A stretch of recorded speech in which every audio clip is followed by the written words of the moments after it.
First, there is a phrase in this film that Sandarmokh is part of the general picture or situation. So I just want to ask you why, I know this might sound a bit cynical after such a powerful story about Yuri Dmitriev himself as a man, as a person, as someone who stands behind this specific place in his research and his kind of price he's paying for it, but nonetheless, what made you decide to do a film about specifically Sandarmokh? Why this location? Is it because of the story of Dmitriev? Is it because of the story of the place? Is it because perhaps there has not been a film done about this place before? Or for any other reason? Well, I never intention to make a film about Sandarmokh. And it's, for me, the film is also not about this place. Mm-hmm. It's about much more about the way Yuri Dmitriev got caught up in all this system. Before this film, I made a film called The Red Soul. It's about the heritage of Stalin in contemporary Russia. While I was making that film, there are 6 different main characters. People told me you should meet Yuri Dmitriev because he's doing this incredible work and it's very connected to digging up the past. So I got in contact with him and started filming with him for The Red Soul as one of the characters. He was just part of the story. But when I met him, I found him really, well, as a man or as a person, very unique with the way he looked and the way he was walking in the forest with his shepherd dog. But at the same time, what really touched me the most and is the work that he was doing, because I was traveling all over Russia to make this Red Soul, and I could really tell that the country was closing again, and that people were getting more closed and more afraid to speak, and the propaganda was taking over in a lot of ways. So just the fact that he, against all odds, was still digging and doing this and trying to give back the names to the people, and he was really trying to restore something, to restore trauma also, and to help people to overcome the trauma from the past. And he really believed that is the only way you can have a better society. And I very much agree with him, so that's what really touched me, that he was trying to do that. That's why I made the film. So actually, Sandarmokh is just a side. I mean, it's a big thing, of course. It could have been one of the other places, but Yuri was not in the other place, so that's why it was this place. Well, precisely because such a place becomes even the fact that we are hearing and watching this place, this filmed on location in Sandarmokh is, of course, because of Dmitriev. And I think what is really amazing, what you can see in the film, is you can actually see how the history is rewritten, and that's quite rare. And usually, you can talk about it, you can write about it, you can conceptualize this idea that history is rewritten. But here, I mean, as a filmmaker, it's like you can just see that they're doing it. When I was so naively introducing the film, reading from the official description, I think I said that it's a film about the erasure of history, which is of course very different from a rewriting of history, which probably is kind of the next step, right, or stage that comes after erasure. So when did you feel that the rewriting of it started happening in Putin's Russia? Erasure, I guess, was the preliminary kind of groundwork for the rewriting of it. In your experience, since you've worked for so many years shooting films in Russia and doing oral history and interviewing people for 900 days, when do you see this kind of borderline? And would it even still be possible for you to make a film such as 900 days when you actually talk to people on camera? Yeah, I find it a bit difficult question because I'm also not a historian, and I don't know if there's like a certain point, I think, where this started happening. I think, that myths are created around important historical events that has been going on. I mean, and that's not only in Russia as well. That was, yeah. I mean, maybe in the perestroika time, in the very beginning, it was a time when other narratives and also truth and facts came out, and people started to think about it and had access to it. And that is a process that was slowly again stopped. That's what I saw. So exactly when this happened, I don't know. And of course, while making this film, it became quickly much worse. Yeah, that's of course something that I noticed. And then with 900, yeah, if it would be possible to shoot 900 days, I think right now I think it's very hard to shoot in Russia right now because in order to do so you need permission, and if you need permission you need to ask officials, and everybody's afraid. And I think also even if you get the permission, it might be dangerous for the people that you're filming. So it's just, and also not so long ago Evan Gerkovich was arrested, so the first foreign journalist was put in jail, not sent, because always, I think foreigners, and me included, have always felt, okay, the worst that can happen to me is that I will get kicked out of the country. And so you have to worry, of course, very much about the people that you're filming, because they cannot leave and might end up in prison. But now, also foreign journalists can be put in prison, so, yeah, I mean. Yeah, of course, I was asking more about the public, the people you would interview and how that would be. If they would be afraid to talk, or? Sure, yes. I don't know. But depends. What you're saying is that it would simply not be possible because you would not be able to. Even if they would want to talk, I'm not sure I would do it because it might endanger them.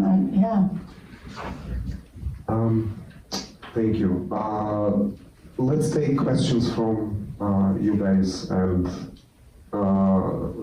if there is a question from the student, that like our tradition always goes first. If there is one, yes, please. The one thing that wasn't immediately clear to me was Yuri was cleared of his initial charges. Why did he did he intend to actually flee to Poland, or was that another trumped up charge? That wasn't immediately clear to me. I don't know. All I know is that in the items of the national TV, they showed how he was trying to leave the country. As far as I know, the facts that I know is that he didn't have a passport, and that I doubt that he was trying to leave the country. He did leave Petrozavodsk, the borders of his hometown, and he was not allowed to, but a few weeks before he had asked permission to go to Moscow, which they had let him do. So he's the way I got to know him, I mean, he's quite a stubborn person. I think he was just really tired of it and just left to go to the cemetery of a friend. Not the cemetery, but he went to the cemetery because a friend of his was buried there recently and he wanted to visit it.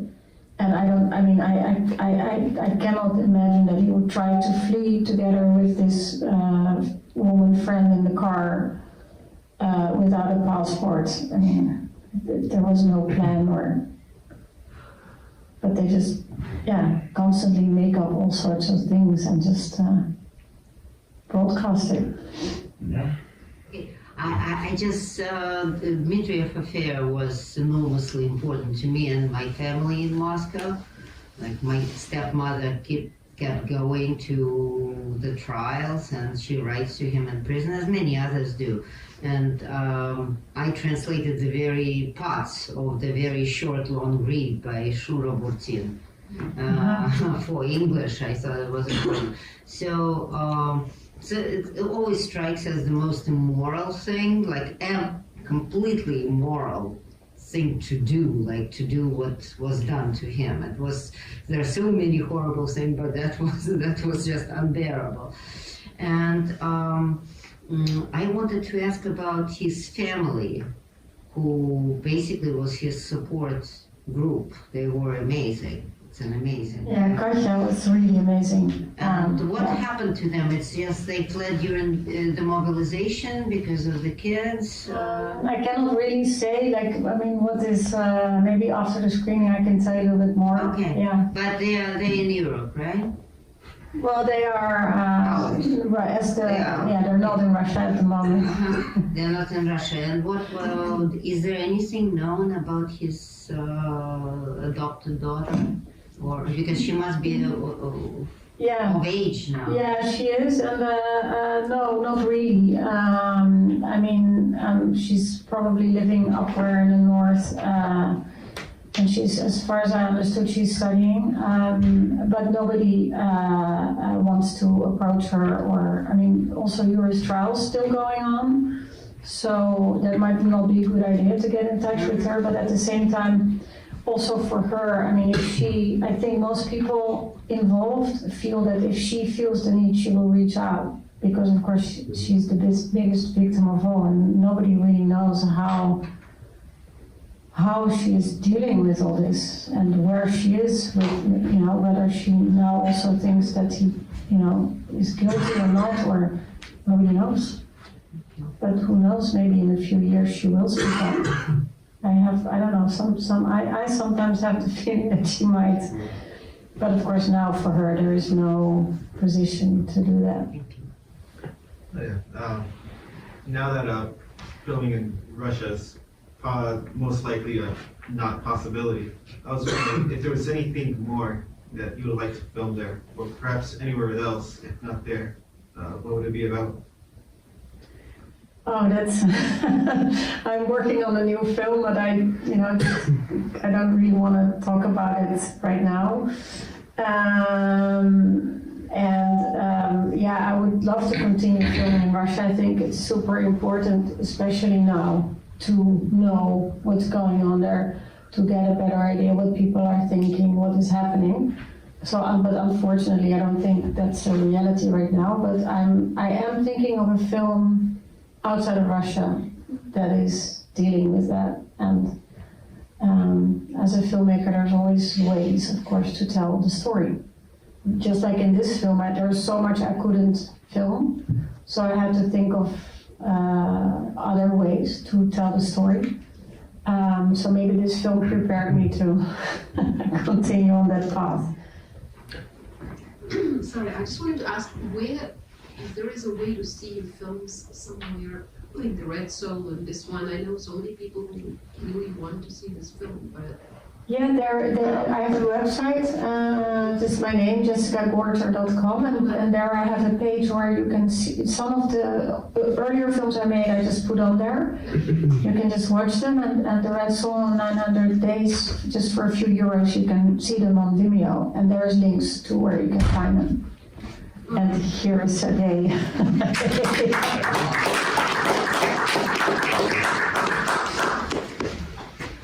Hi. Hi. You still alive? Yeah, let me go. Yeah. So Sergei Markelov was one of the cameramen. Yeah, maybe I can introduce. Yes, can I please. introduce Yes, him? I am not Because it's prepared quite a for that. story. Every time. Every time. It's a story. Yes. Well, it is a story. So when I was first, I filmed for The Red Soul, as I already said, with my crew, and then when I left Yuri, I asked Yuri if I could make a film about him alone, and he said, "Well, that's a great idea. That will be fine, but I don't think I'll be around." And I remember standing in the kitchen with Katja, his oldest daughter, laughing about it, and she was saying, "Oh, my dad is so paranoid."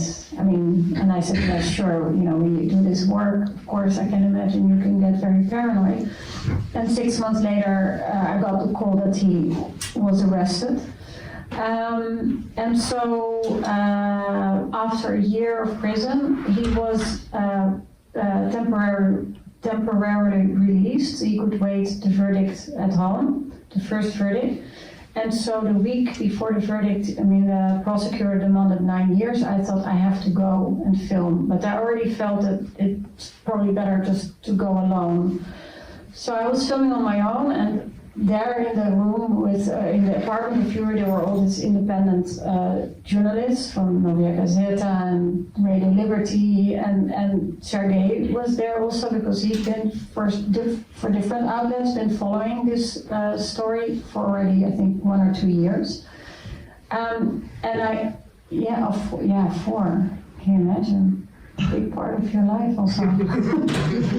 And then I noticed. I mean, Katja showed me some of his footage, and I really liked his shooting, and I saw that he was very connected to the family. So, so I just noticed that, and then when I came back to Holland, I thought, okay, maybe I will need someone to occasionally film small things before I can go back. So I went to St. Petersburg. I gave Sergei the equipment. And then I think 2 or 3 weeks later, COVID started. So I don't know how, why we did this, but COVID happened, the world closed down, and here I was with a cameraman available in Petrozavodsk, who was, very known to the family, so it was quite a situation. And so Sergei started filming. And in the beginning, of course, he's a journalist, so he's trained as a journalist. So together with my other cameraman, we spent hours on the phone and writing scripts or drawings, and he got I think you got the quick course of Film Academy in 3 months. The most yeah, and like he would go out for real, so no practicing, just go film this and this. He would send the material, he would say, "This is really good, but next time put your camera a little bit more to the right, don't film him that way, don't turn off your camera at that point." Well, and you very quickly got, pretty good at it. Take a tripod. And I think you were very stubborn. You refused to take the tripod. So sometimes I don't care, just use the tripod. But I think you liked it, no? Sure. Yeah. Sure. Yeah. I And, don't think about tripod because it's a story about tripod. I didn't have a tripod, a good one. And he didn't realize. He didn't. Yes, he think said you wanted- you have to take a tripod. I said, no, I don't need a tripod. I'm good without it. No, you need to take a tripod. And I came to this tripod to St. Petersburg. Yeah, you don't know what I had to do. The friend of my 80-year-old father, and he was 83. He went to the cultural trip in Petersburg. He took your tripod to Russia. Yeah, thank you. It's big, huge tripod they bring me for this filming. Yeah. And this tripod, first time when Jessica showed me this film, it was a shot from the balcony, and I was downstairs walking this dog, Corp, Sergei ended up filming all the dog story. to the car, and I said it was terrible because this dying dog, and I have to shot and walk in carrying this dog, and Jessica said that's why I told you to take tripod. I said, my God. Very cruel, though. Everything for the film, but and very soon after the COVID, I think also it was not a very good idea for me to enter the country. I mean, politically everything became difficult, so it was quite amazing that we could work this way, and otherwise the film wouldn't have been here. So Sergei ended up filming everything with the family and with the dog, and partly the Sondermoff story as well. Digits, digging. The digging, yeah. Digging, yeah.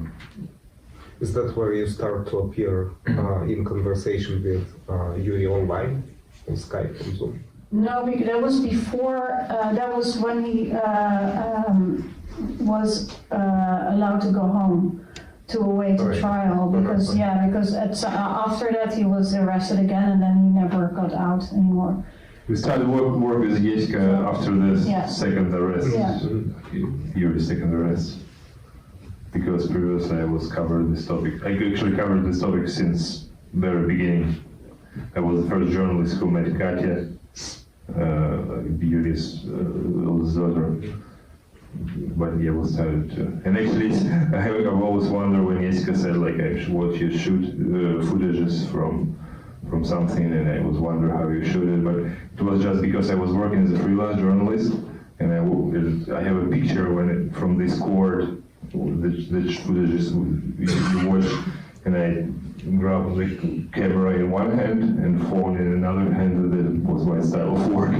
Because this hand is for one media, this hand for another media, and I just, when attorney came from the hearing room and said the verdict that Yuri released, and I just shooting it and see my left eye, that Katya starting crying, I think falling down. And I just think like this could be the good picture, Footage, yeah. good footage here, but I haven't imagined how it changed my life. This 20 seconds or Yeah. Yeah, that's the part that I saw when I thought, hey, yeah. Any more questions, please? Yeah. Near the end of the film, the last time we hear Yuri is after the dog has passed away, and he's talking about, he had this dream where he has the 3 baby puppy German shepherds, and he talks about this cottage. It's somber given the context, but it's hopeful. And I think my question is, why to you was that the pretty much penultimate moment before we hear about what happens to Yuri when he is ultimately given the 15 years? Well, I really love the way, I mean, this is just taken from conversations that he has with Katya over the phone.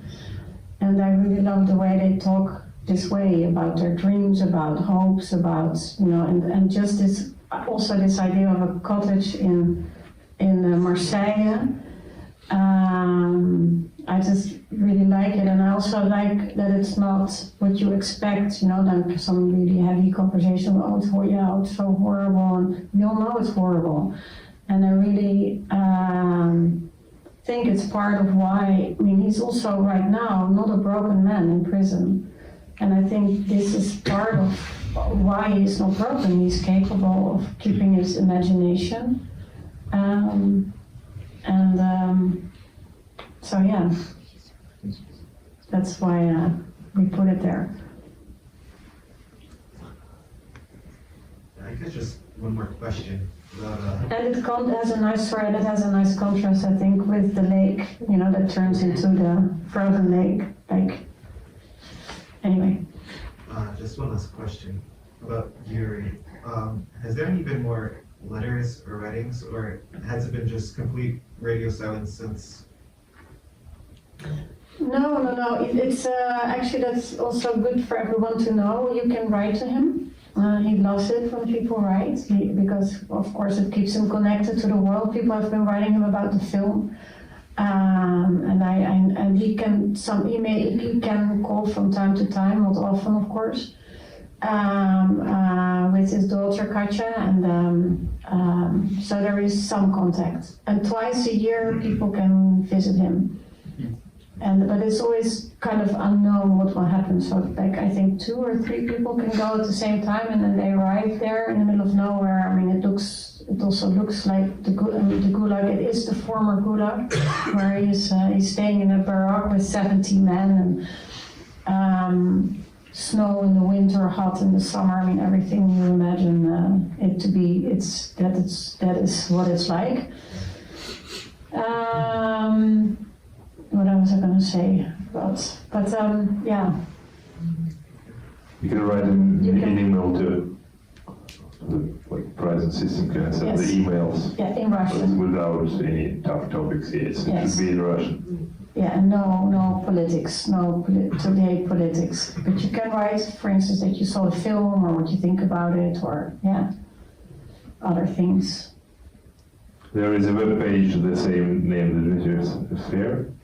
Yeah. You can find the information about it. The Dmitriev Affair or the Dmitriev's case, I forget. Some information about case, media publications, also in English. And if you cannot find where you can write, you can always send me, on my website is my email, you can always write me because I can tell you. Be happy to let you know. So, it might seem like a silly question, but who is this film specifically intended for? Because I can tell that on one hand there are the people who are critical of Putin's regime, who will accept this film almost uncritically too. And on the other side, there are people who subscribe entirely to the propaganda, who will look at this film and who will, for example, my grandmother is one of those people who I constantly have very heavy arguments with. I'll tell her what's happening, and then she'll say, like for example, someone like you, that you're muckraking, like this is your bread, and that you will make every lie imaginable just to line your own pockets. That the foreign aid that the memorial organization received is evidence that they are just here to destabilize Russia. So ultimately, who is this film trying to reach specifically? Well, I guess, I don't know, it's always when you write the script and you get the funding, you also have to write who's your potential audience. I always find that a difficult question. I mean, people who are interested in people who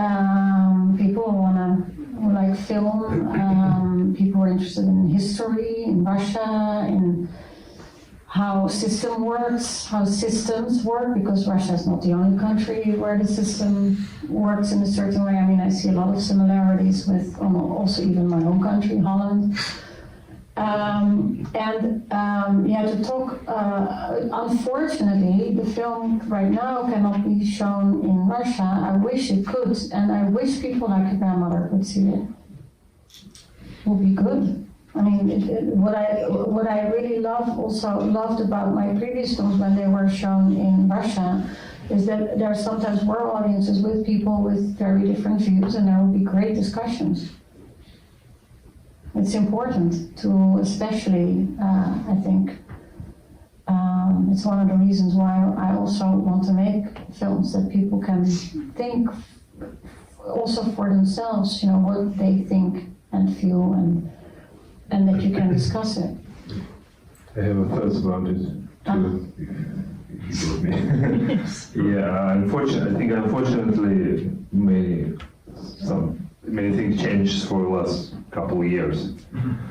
Maybe if this movie the premiere of this movie will be like 2 years before, something would be like in another way. Maybe it could be the more viewers or more attention, but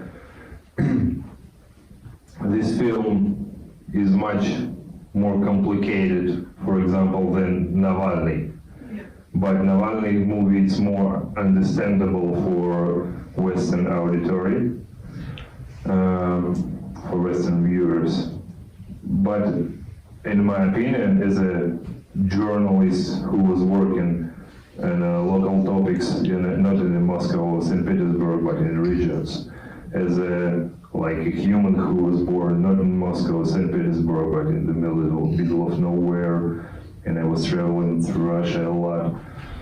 When you see the movie like Navalny, you think like it could be some protest rallies in Russia, and there was a guy who was really like a hero. He could change the game.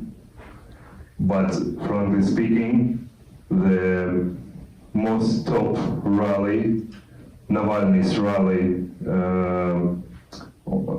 He's not a demon. He's only a demon about the Medvedev. I don't know how to put into words. 900 people came to this rally in Petrozavodsk. And it was the biggest, I think, rally for last maybe 8 or 9 years. 900 or 800 people. And that's it. When you see all this process, it's Moscow and St. Petersburg partly. When you watch the Dmitriev Affair movie, it's a story about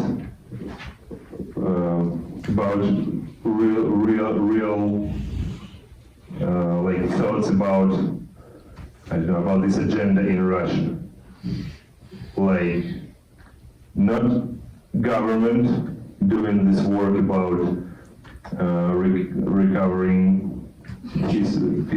history, about reveal the history of the victims, of the Gulag victims. It's a one freak guy, really. Nobody knows about Yuri Dmitriev because before he was arrested. It's one freak guy, another freak guy somewhere in a Kolyma that Yuri did make this movie about him. And it's last couple guys who make this work. And deeply diseased society where doesn't care about all this. I think this movie is more realistically about what happened in Russia, besides the Dmitriev's case itself. Where do you think this film was seen more today? In Russia or still outside of it? As far as I know, it's not online. Now it's Well, I everything is mean, online. I mean not in the Sorry? movie theater. Everything is online. They will see it. Yes, but I think it's not online yet. But maybe it is, I don't know. So far it's not been familiar in Russia at all. Not that I know of, no. Maybe you know more than me, I don't know. Because if it goes online immediately, then festivals don't want to show the film, so that's always a thing. But I don't know, at some point someone probably will. I know that when I go to, places far in the middle, in Russia, deep in Russia, I've often encountered that they saw my film 900 Days, which of course was really nice to see. And so apparently that's going around, so at some point probably. Because I mean, it will be, I think it's important that it can be seen. Yeah, it's better. But normal distribution, of course, is not going to happen. When Yelena Kostyuchenko was here just 2 weeks ago, and she was talking about her new book that, of course, is published outside Russia by Medusa, she was discussing ways of getting it to the readers in Russia. Of course, online, but also that Medusa does not. Well, they can afford have to not to hold copyright for the readers of this book inside Russia. With films, it's of course much more difficult. But maybe in a year from now, when like the festival play is over, and then maybe we can think of something. Yes, will be. Of course, there must be ways. All right. Well, one more. У меня нет вопросов. Хочу сказать спасибо, поздравляю. И один, не то чтобы вопрос, пожелание. Если вы знаете, как мы можем помочь промотировать картину, скажите. Let me just translate. So it's not a question, it's gratitude, and actually there is a question. If Jessica knows of any ways to help promote the films, just tell us. Well, thank you so much. And if you know any place where the film can be shown, I mean, as I said, I have my website, jessicagorter.com, and you can find my email. And I'll be happy to hear, because also for me, it's important that the film gets seen by as many people as possible because of your situation. So I'm working quite a lot to organize also screenings. So. What about Colombia? Yeah, the, German Institute, they would show it. yeah, I've already, In the libraries, maybe? yeah, exactly, and I'm trying to organize like a tour for the universities. But I also think you should share about how difficult it is to get this film out there. Yes. What's going on in the world. Yeah, well, Ala here is making a good point. It's been really hard to get the film it's going to festivals, but it has been hard. I don't have the film doesn't have a distributor, and I think the fact that it's a Russian subject has a lot to do with it. In the beginning, I couldn't believe that, actually, with Ala, because she's a filmmaker as well. We talked about it a lot, and she helped me to sort of think of, what is happening. Because in the beginning, I thought that this is made with Dutch money. I'm a Dutch director. It's Yuri, he's in jail. How is this possible? But the world, of course, unfortunately, is very polarized. I would say at the moment, maybe it always is, I don't know. So it's harder to get this film out there. For my previous films, I always had distribution, it was not so difficult. Festivals are reluctant also sometimes because they don't want to offend any Ukrainians who are attending, which is, it's also understandable. So, but on the other hand, the film is getting out there, and also people are. That's why I was also really happy that you reached out and organized this screening. The film is going places. So if you have any ideas on where it can be screened, Colombia, I will. In the Garden Institute, I think that there are people who would, I think you probably, Yasha probably knows. Yeah. This will be taken care of. Right, yeah. But I must say that as soon as you are done with the festival circuit, and if it's put, say, I don't know, on YouTube or any kind of on a big carrier, it will be seen everywhere.